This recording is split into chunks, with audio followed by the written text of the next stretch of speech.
Good morning. I appreciate the opportunity to be a part of this conference, which is going to be discussing some of the most important issues affecting the relationships within Congress and the executive, relationships between government and its people, and the national security of our nation. It's very significant that this conference is being held the day after Senator Feinstein made her statements relative to the relationship between the inquiry, which has been conducted by the Senate Intelligence Committee, and the CIA, because what we're going to be talking about today raises many of the same fundamental issues. Immediately after 9/11, the leadership of the House and Senate asked the chairs of the House and Senate Intelligence Committee to do what Congress had never done in 200 years, and that is to form a joint committee for purposes of conducting an inquiry as to what had happened in 9/11, with particular focus on the role of the United States intelligence community. We spent the better part of 15 months working on that inquiry. We had staff that represented persons who were knowledgeable in each of the intelligence community. We had persons who'd had experience in the Department of Justice and other law enforcement related agencies of the federal government. We conducted hundreds of interviews, read thousands of pages of documents, and in December of 2002 produced an 800-plus page report. That report took over 6 months in the declassification process, and when the report was returned in publicly releasable form, there were a number of specific redactions. There were names and places and other specific pieces of evidence which were withheld.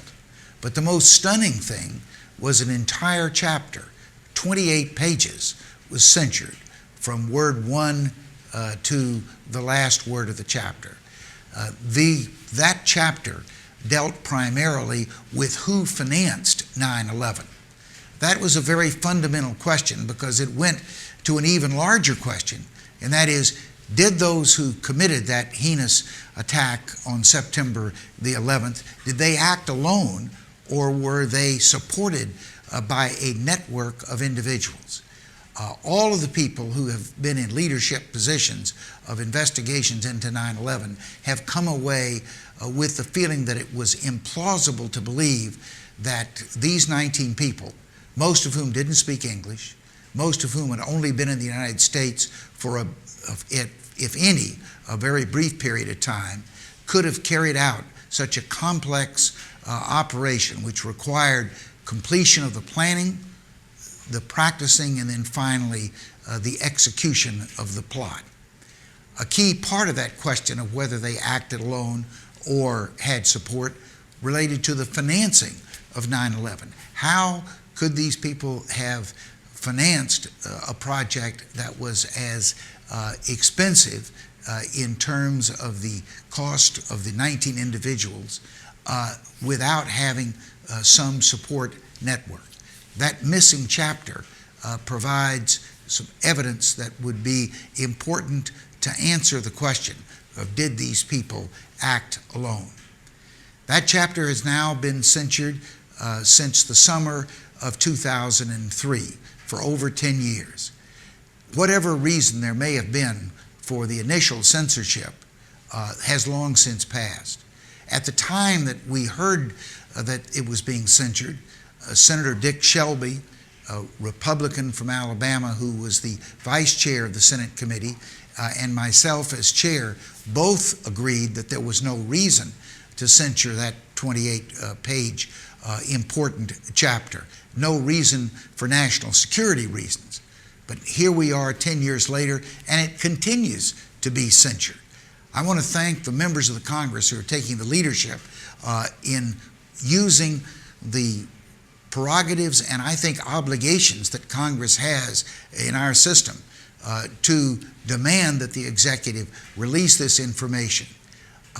It is important for a number of reasons. It's important for justice.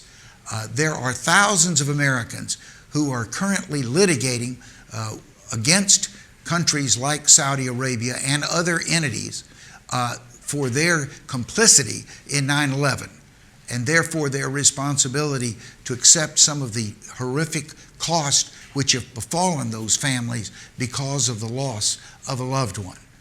That justice to date has been denied, in part because important information that would sustain their claims have been withheld, such as this 28-page chapter. Second, it's important to set the historical record correct. If we are going to not repeat the past, but learn from the past in order to avoid incidents such as 9/11 in the future, we need to know everything we can as truthfully and fully as possible about what actually happened on 9/11 and in the preparation for 9/11. And finally, it's a matter of current national security. If you feel, as I do, that there was a network of support for the 9/11 hijackers, what reason do we have to believe that that network was abandoned immediately after 9/11? What reason do we have to believe that it's not in existence today, ready to be used for a future attack against the United States? These are the issues that are at stake in the question of whether the executive branch, with the concurrence and leadership of the members of Congress, will make this information available to the American public, so we will be a more just, a more informed, and a more secure nation in the future. I again express my appreciation for those who are leading this effort, and I wish you well. Thank you. Start the press conference. I'm going to speak very briefly, then I'm going to call on Congressman Stephen Lynch, and he will reintroduce himself for the press, and then Congressman Thomas Massey, and then the families. But I'm going to read the order of the speakers, and then make my brief comments, and then turn it over to Stephen Lynch. Families that are here today, and they again will reintroduce themselves: Terry Strada, Alice Hoagland, and Sylvia Carver. These are family members who lost loved ones during 9/11, so therefore I will let them explain why they're here today and why they support H Resolution 428. Several years ago, I read this book written by Bob Graham. It's called Intelligence Matters. The subtitle tells you more than just the title of the book. And it's the CIA, the FBI, Saudi Arabia, and the failure of America's war on terror. If you remember, Bob Graham was one of the co-chairmen of the 9/11 Commission. And he, for a number of years, has been outspoken on this issue of the 28 pages, of why the 28 pages in the report were classified. And he has been calling for a declassification of the 28 pages. I want to give him the credit today because he is the one that got me interested in this issue. I'm from North Carolina. I have never met with so many families that have lost loved ones in the three tragedies that happened on 9/11. After reading the information, the way the process works very quickly, a member of the House has to write a letter to the chairman, Mike Rogers, and the ranking member, Dutch Rupenberger, and ask permission to go down in a classified setting to read the information. So we write the letter, and mine took about 3 or 4 weeks before they responded back to say that we give you the authorization. The room is guarded, which we can understand. It's very much needed probably. And then when you go in to read the 28 pages, you have someone sitting with you. So you cannot take any notes. It's whatever you might remember. And we cannot divulge, or we would be in serious trouble here as a member of Congress if we divulged any of the information that we read. A couple of other points very quickly. I do not think a nation like America will remain strong if the nation does not demand the truth. And after reading the 28 pages, I can honestly say, my opinion, I can't speak for these two men, there's nothing that deals with national security. There are other issues, but not national security issues. That's why the call by the families across this nation, with 3 families being here today, the families have called on Congress for a number of years, along with Senator Bob Graham, to declassify the 28 pages. And I want to thank the families for being here today. I will close this press conference and we will allow you to ask questions. But with that, I'm going to ask Stephen Lynch from Massachusetts if he will speak, and then Thomas Massey from Kentucky will follow him, and then the families will come up. So thank you for being here today. And Stephen Lynch is a co-sponsor of this legislation. Thomas Massey has joined Stephen and myself and 4 other members of the House in this legislation, calling for the President to release this information. And so therefore, we need for you to put pressure on your representative back home to join in this effort for the truth. Stephen Lynch. Okay. Thank you, Walter. Thank you, my friend. First of all, I want to thank the families for being here. As much as we might encourage members to go and read the classified information and to join us, really the power of the families, and I have a lot of families in my district and from Massachusetts that lost loved ones on those flights coming out of Boston. And so I just want to thank you for turning your loss and your grief into a positive step for all of our country. And I think it's very important to have your support. We appreciate it. I want to thank you all for being here. Today we're here to bring attention to House Resolution 428, which Congressman Jones and I have jointly introduced, and which Congressman Massey has co-sponsored. In December, we initially introduced this bill, and this important resolution calls for the declassification of the 28-page section of the Joint Congressional Inquiry into intelligence activities before and after the terrorist attacks of September of 2001. It is important to remember that these were not simply sections that were redacted, which is quite common in these type of intelligence reports. This 28 pages was excised. So the entire section, 28 pages, was removed from the body of work that was actually presented to the public. I'd like to begin by thanking my dear friend and colleague, Congressman Jones, for all of his efforts on behalf of this issue and for our families and for our country, and for working with me to craft this resolution. I'd also like to acknowledge former Senator and former Chairman of the Senate Select Intelligence Committee, Bob Graham, for his work. He was unable to be here with us today, but he did send a message of support, and Senator Graham has worked tirelessly to see that these pages are made public. I've had the opportunity to maintain contact with him by phone, and also here again today, our families of the victims of the tragic attacks on September 11, 2001. Our nation suffered a terrible loss, and we were all devastated by the horrific events on 9/11. Another strange coincidence is that I was elected in the Democratic primary in Massachusetts on September 11th. That's the day I'm the first post 9/11 member of Congress. So the world changed, Washington changed, my responsibility changed, a lot of lives changed on that day, and that is not lost on me. But importantly, the families here today, men and women who lost sons, daughters, mothers, fathers, husbands, wives, brothers and sisters, their families and their lives were forever altered that day. The American people and the families of the victims in particular deserve answers and deserve the opportunity to have a greater understanding of these events, and that has yet to happen, unfortunately. 12 years after the attacks, many unanswered questions still remain. I strongly believe that these pages contain information that is vital to a full understanding of the attacks on 9/11 and the circumstances that led to them. But this is not only a question of transparency, which Walter talked to.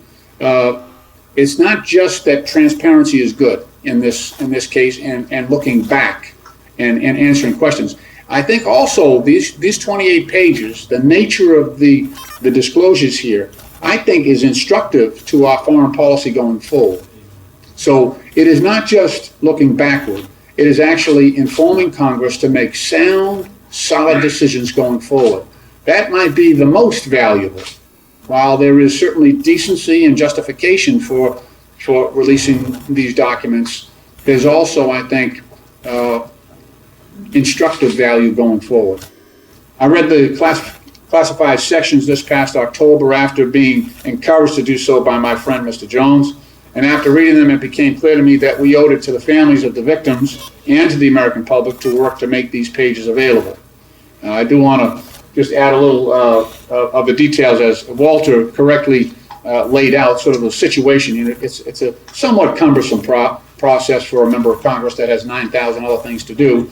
But you've got to submit your letter down there, you go down, and they sit with you, and you really don't have an opportunity to answer questions. And you're not allowed to take any notes. But after reading the 28 pages, I only said one thing during the time that I was there. And at the end of the day, I informed both intelligence officers who were there with me that day. I said, I need to be honest with you.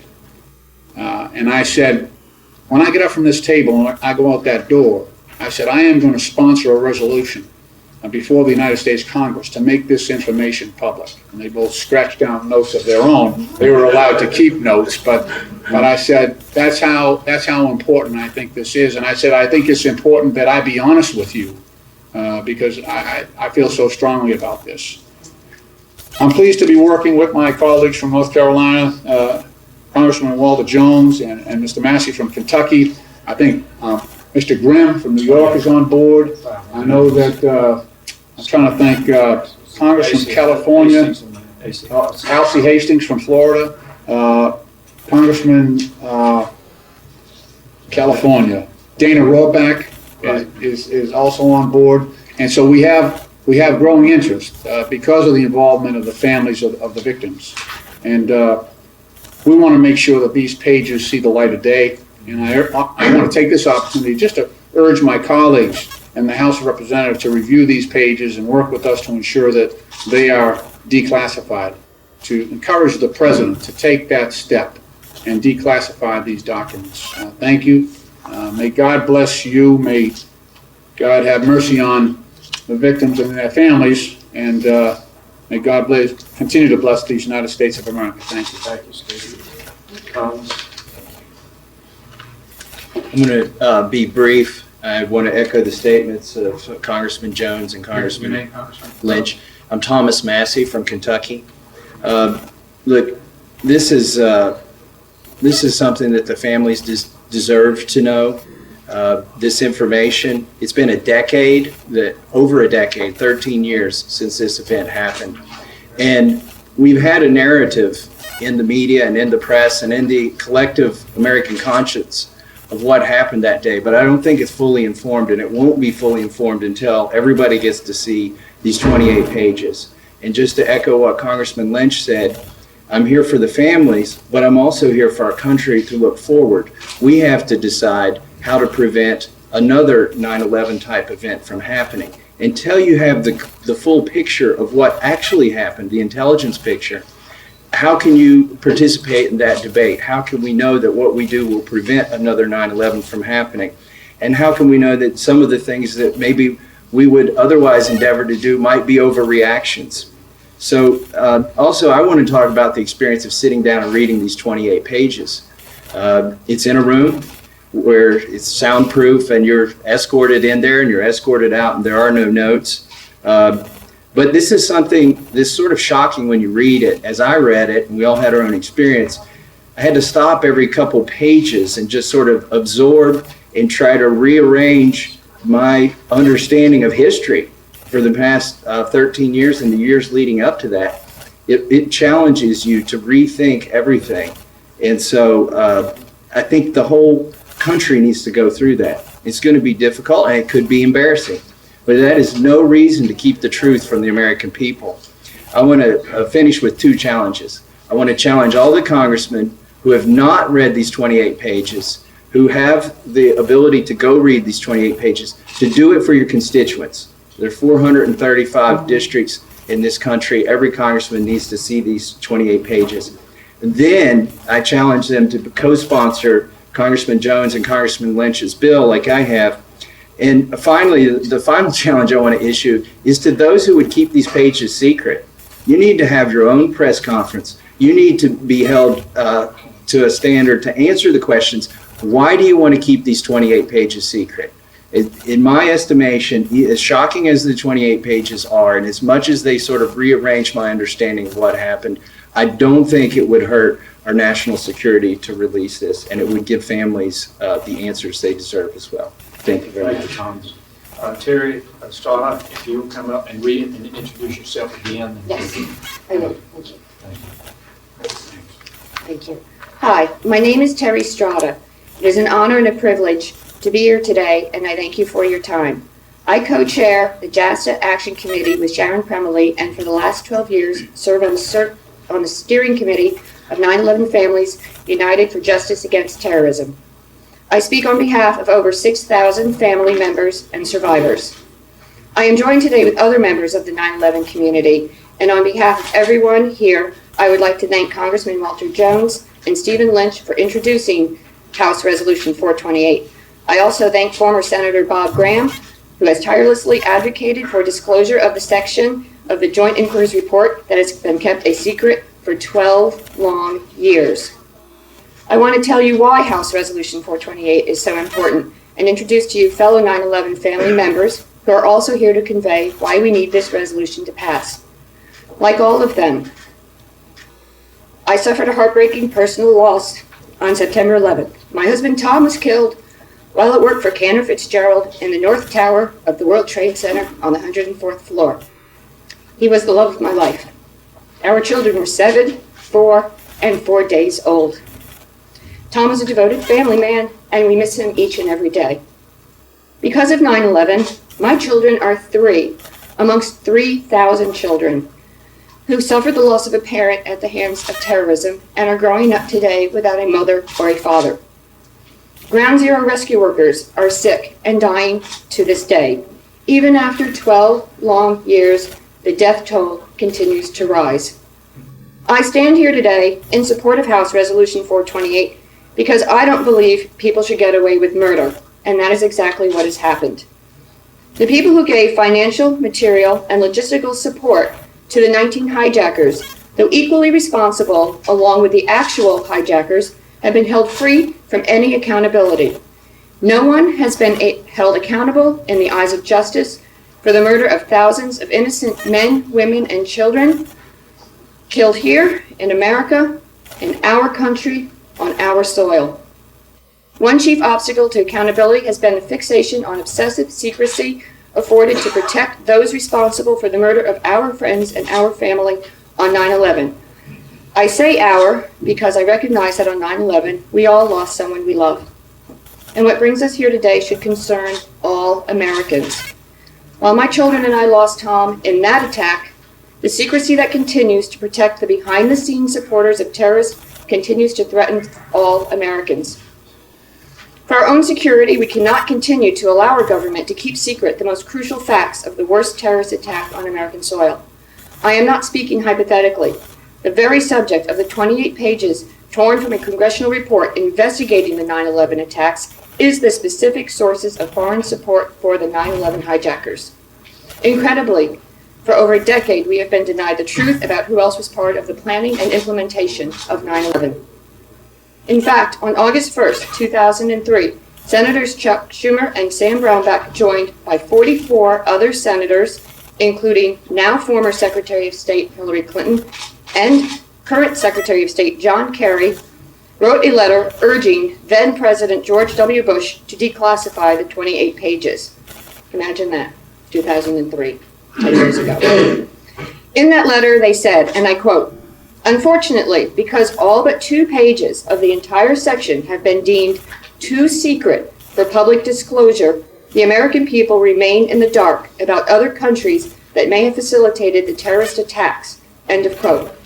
In my book, deeming too secret equates to lying. Why was the decision made to keep the truth from my family and the American people?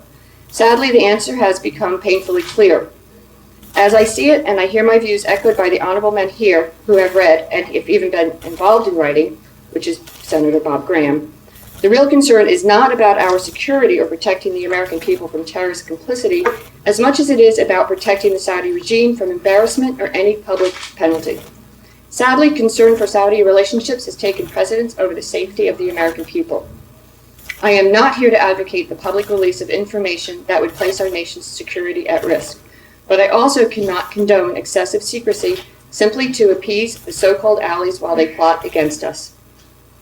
And as you've heard today, the representatives here, they do not believe anything in this report jeopardizes national security. These are honorable public servants, and I believe them. In short, this is not an academic question. We don't simply want to know the truth. The truth must be exposed if our leaders are going to navigate the thorny problems of an increasingly dangerous world. Al-Qaeda is pure evil, and so are their bankrollers.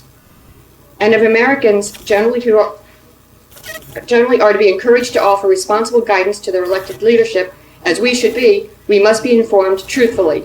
In fact, isn't that one of the purposes for which the report of the Joint Inquiry was authored? It is our responsibility as victims, family members, and survivors of 9/11 to fight for the truth to be told. It is our government's responsibility to expose other criminals of 9/11, the bankrollers, no matter who they may be. And it is you, the press's responsibility, to report the whole truth, to report who funded the terrorist attacks that took place here over a decade ago, and who continues to fund attacks taking place all over the world. The omission of such facts leaves us all less informed, more vulnerable, and less safe. Today we have an opportunity to stop the secrets and tell the truth. I urge every member of Congress to take the time and read those 28 pages. I ask every member to join us today in our request for support of Resolution 428. I also ask the President of the United States, our President, Mr. President, please declassify these 28 pages now. Not next year, not in the future. Make good on your promise you made to 9/11 families in 2009 and allow the truth to be told. I will leave you with one final thought. On 9/11, thankfully, you were very lucky. Only by the courageous actions of a few passengers on the doomed airline Flight 93 were your lives spared. You were the targets intended to be killed next, and if that occurred, it would be your family member here today, insisting that the truth be told. Thank you. Thank you. As she says now. Thank you.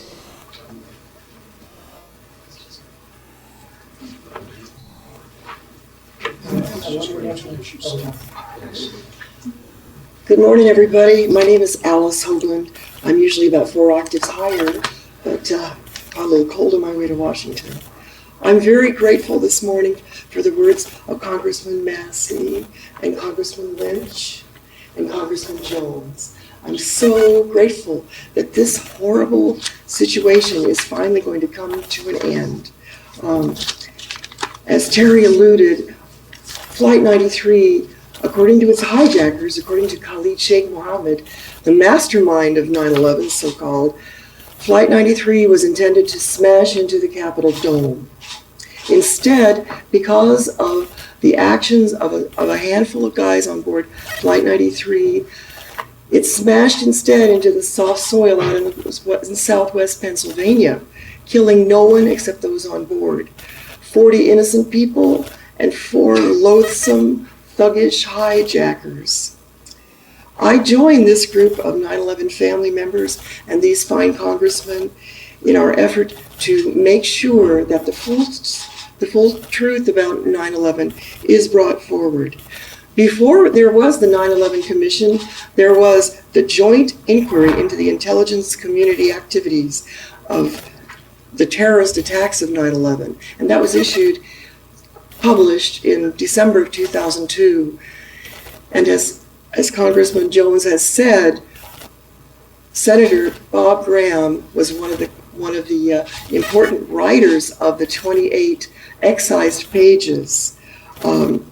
Those pages are unavailable to us, and they're just about unavailable to the congressman, I gather from what they're telling me. It would be a very intimidating thing to go down flights of stairs and read something and wish you could take notes and not be allowed to because of the watchful gaze of a security officer. I'm going to quote Senator Graham, why it's so important that the President of the United States, Barack Obama, reconsider this ill-advised notion that those 28 pages do not affect us today. Senator Graham says, in this case, the presidents have withheld aggressively and extensively, and by that have both kept the public from fully knowing what happened. And because there has been no flow of information, they contributed to the issue now increasingly being looked upon as one of past history. And if we look upon the lessons of 9/11 as past history, we do so at our peril. Because as we know from the tragic news coming out of Malaysia, the specter of terrorism still lives with us. We still face it every day. And if we become complacent in the face of these 28 unavailable pages and in the face of mounting evidence that we are still the targets of terrorism, we will be affected by terrorism. My heart goes out to you all for making sure that this issue stays alive as I sit in fellowship with the folks here who lost their loved ones at the Pentagon, at the World Trade Center, and on Flight 93. Thank you very much. Thank you, Thomas. Thank you. Thanks, John. Sylvia. You just introduce yourself. Hello, my name is Sylvia Carver. I am one of the 9/11 family. My sister, our sister, Sharon Ann Carver, was murdered at the Pentagon on 9/11 along with 183 other loyal Americans. Today I would like to thank the congressman for making it possible for us to speak today here. And I would like to also thank the press for being here. One of our purposes for being here is because we would like the 28 pages released, and we would like the support of all Congress members in supporting this, as well as the President of the United States to release the 28 pages. On 9/11, we lost our sister, Sharon. She was 38 years old. She didn't have a chance to fall in love, get married, and have children. So we have nothing left of Sharon except our memory. All that we ask is that we be given a chance to seek justice and to hold the murderers of 9/11 accountable for what they've done. As any family members who have lost someone to a crime, we deserve closure. We deserve the right to face these cowards in a court of law, and we deserve answers. And that's all that we are seeking here today. We deserve answers. We have a right to know.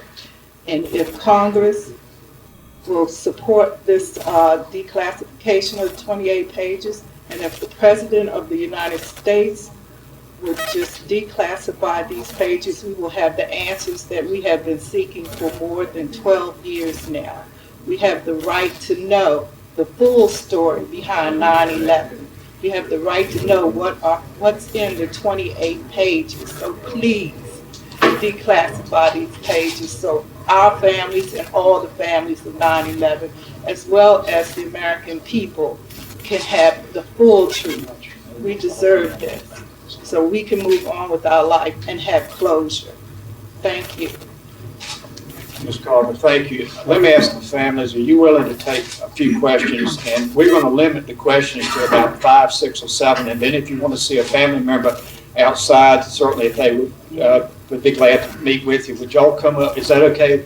We'll take about 6 or 7 questions. Congressman, what does this missing section tell us? Why do we need to know about it? Well, actually, Please go nearer the microphone. Excuse me. What is in it that we need to know? The families have stated much better than I didn't hear that. Well, but the families have said that this information that has not been declassified, which President Obama said in 2009, meeting with the families, one of them just stated this, that he would declassify this information. It is information that will help to bring closure, not totally, but closure to the tragedy of 9/11. What, did President Bush wouldn't? We cannot, we have read it, we cannot answer any more questions because I am not, nor are these two members of Congress do anything that say we violated the oath that we've taken. So with that, if you would like, I'll let Stephen speak or Thomas, but then I want the families to come up and we'll take 5 or 6 questions because they've been here. This is very painful. I think you all understand the nature of classified information and the obligations that we're under. You're free to ask questions, but please don't ask myself or the other congressmen that have read the information to disclose classified information. That would not serve us or serve the country well. There's a way to get this in the public.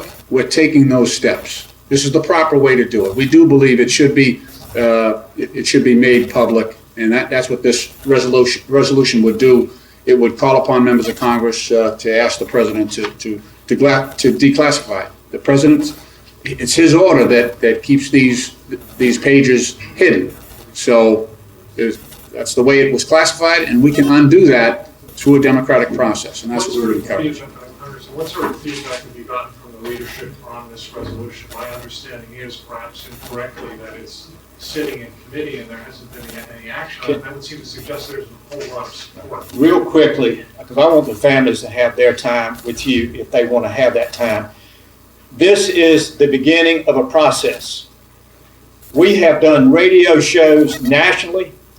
We have great interest, and newspapers have called. We are beginning to beat the drum today. That's what this news conference is about, is beating the drum, and every beat of the drum says, we want the truth. We want the truth. And that's what this is about, and it's not going to go away. Today is not the end of this effort. Today is the beginning, and we're going to win this for the families and for the American people. Amen. I'm going to let the ladies come up. If you got 5 or 6 questions, and then we members of Congress can talk to you afterwards. But this is stressful for them, I know. What's in the report that'll help you? Well, What do you need help on? there are 2 books I'd recommend to you, written by Senator Bob Graham.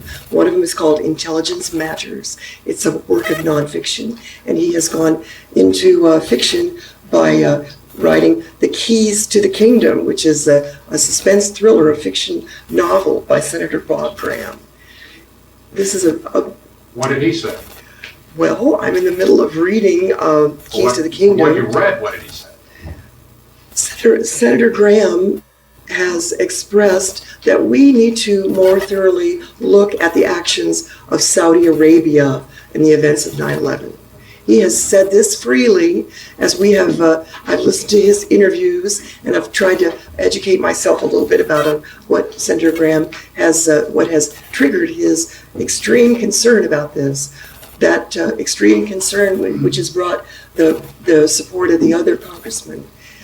He helped write those 28 pages, and he is convinced that they need to be brought into the public eye in spite of the excision by President Bush and the continuation, the sustenance of that excision by President Obama in violation of his promise to the 9/11 families that he would work to get those 28 pages. Spell the spellings of your names and where Yeah, you're from. and can we do that in just a minute? Sure, if you want.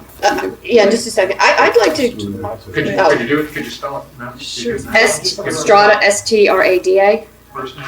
Terry, Terry, Alice Hoagland, it's Hoagland, and Sylvia Carver, Carver. Sylvia first. Thank you.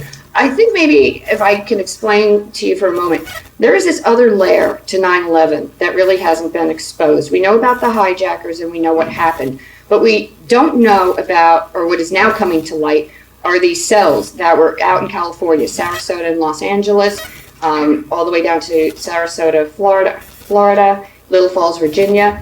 There were groups of Saudi Arabian nationals that were here for years before and during the 9/11 hijackers' time in this country, giving them the financial support that they needed to carry out their crimes against us.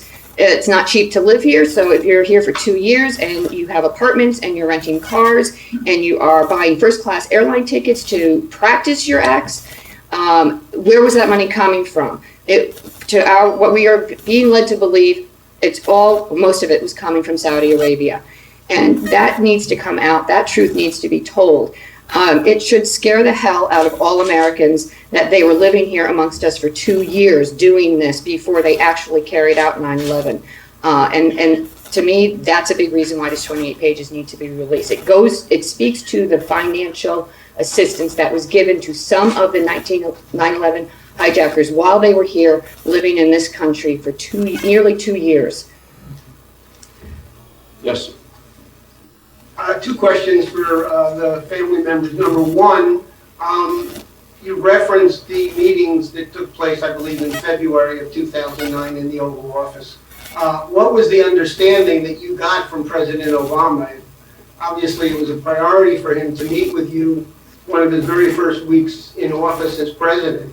Right. What's your understanding of what he actually promised to do at the time? If you can say something about that. Yes. Well, I didn't get invited. I was out in California. I was, No, So we're gonna but I see- do know from a 9/11 family member that was there. She has told me herself personally that they asked him, will you declassify the 28 pages? And he said yes, that he would. Good. That's wonderful. We'll take 1 or 2 more questions and then we bring it to an end.